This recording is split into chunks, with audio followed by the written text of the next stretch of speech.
సాంకేతికతను అందిపుచ్చుకోవడంలో ముందుండే చైనా సరికొత్త ఆవిష్కరణలు చేస్తూ ప్రపంచాన్ని ఆశ్చర్యపరుస్తోంది.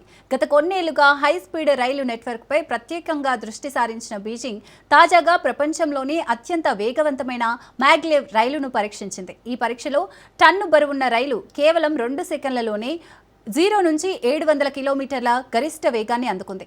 400 మీటర్ల మ్యాగ్లెవ్ ట్రాక్ పై ఈ పరీక్ష జరిగింది. రైలు సురక్షితంగా ఆగింది. మ్యాగ్నెటిక్ లెవిటేషన్ టెక్నాలజీతో దీన్ని రూపొందించినట్లు China National University of Defence Technology వెల్లడించింది.